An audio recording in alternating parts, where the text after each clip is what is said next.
আজকে আমরা এখানে কেন একত্রিত হয়েছি তোমরা জানো, 1 বছর আগে এই আজকের দিনে 2024 সালে রংপুরে বেগম রোকেয়া বিশ্ববিদ্যালয়ের একজন ছাত্র, ইংরেজি বর্ষের 4র্থ বর্ষের ছাত্র ছিলেন সম্ভবত এই সময়, তিনি শহীদ হন। শহীদটা কেন?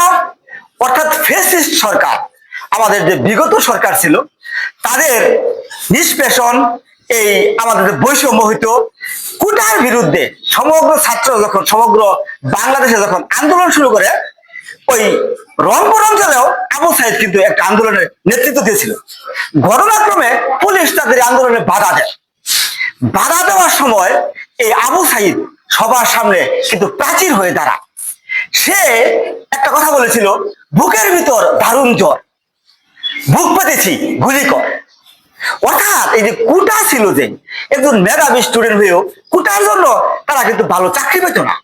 এই যে একটা দুঃখ, দরিদ্র ফ্যামিলির একটা সন্তান যে আজকে কোটার জন্য ব্রিলিয়ান্ট হইলেও চাকরি পাওয়ার সম্ভাবনা থাকে না, এর জন্য যে আন্দোলন, সেই আন্দোলনে বাধা দেওয়ার ক্ষেত্রে সে বলেছিল বুকের ভিতর দারুণ জ্বর, বুক পেতেছি গুলি কর।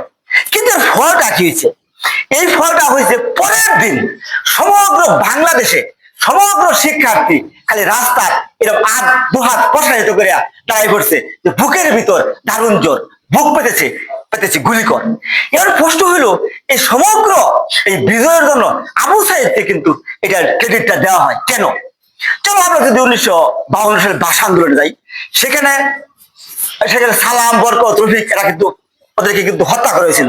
সেখানে ফসলের দ্বারা ভঙ্গের কারণে সেখানেও কিন্তু কথা ছিল যে রাষ্ট্রভাষা বাংলা চাই, তারা কিন্তু রাষ্ট্রভাষা উর্দু করতে চেয়েছিল। কিন্তু স্টুডেন্টরা বলছিল যেখানে আমরা তো মায়ের ভাষা তো বাংলা, আমরা বাংলা কথা বলবো, কেন আমরা উর্দুতে কথা বলবো? তখন কিন্তু এর বিরুদ্ধে কিন্তু প্রতিবাদ করেছিল এবং স্টুডেন্টদের উপর গুলি করা হয়েছিল। এই গুলির ফল সমগ্র বাংলা কিন্তু ক্ষিপ্ত হয়েছিল। তোমরা জানো, নেতাজি সুভাষচন্দ্র বলেছিল যে আমাদেরকে রক্ত দাও, আমাকে তোমরা রক্ত দাও, আমি তোমাদের স্বাধীনতা দিব। অর্থাৎ 71 সালের পরে এই যে ফ্যাসিস্টের যে আন্দোলন সফল হতেছিল না, আবু সাইদ রক্ত দিল। এই রক্তের বিনিময়ে সমগ্র বাংলা কিন্তু জেগে উঠলো এবং রাস্তাঘাটে যে যেখানে ছিল সবাই কিন্তু এর বিরুদ্ধে দাঁড়াই পড়লো। এবং আবু সাইদ একটা আইকন ছিল, একটা মডেল ছিল, কিরকম রক্ত দিতে হবে, জীবন দিতে হবে, কিন্তু তবুও আমরা স্বাধীনতা, আমাদের অধিকারকে আমরা ত্যাগ করবো না। এক মহিলা বলেছিল যে সামনে স্বাধীনতা, পিছনে মৃত্যু, আমরা কোন দিকে যাব? আমরা এগিয়ে যাব, হয় মরবো না হয় মারবো। যারা তোমরা জুলাই বিপ্লবকে দেখেছো, যারা প্রত্যক্ষ করেছো, তারা দেখেছো স্টুডেন্ট গুলা কিরকম পক পক করে রক্ত তাদের জেগেছিল। যাই হোক, আমি আলোচনা সংক্ষিপ্ত করি। এই যে আবু সাইদ রক্ত দিল, অনেক আবু সাইদ কিন্তু এরপরে মারা গেছে, কিন্তু তবু আবু সাইদকে আইডল, আইকন ধরা হয়, কারণ সে প্রথম এই জীবন দেওয়া শিখেছে এবং সবাইকে শিখাইছে যে আসলে স্বাধীনতা কিন্তু জীবন দানের মধ্যে নিহিত আছে, এবং জীবন দান আরো হয়েছে, রক্তদান আরো হয়েছে, এবং আমরা এখন বুক ফুলে আমাদের অধিকারের কথা বলতে পারি। আমাদের ইউটিউব চ্যানেলে অনেক লোক অনেক কথা বলতে পারে, সেটা কিন্তু আবু সাইদের এই প্রথম জীবন দানের জন্য।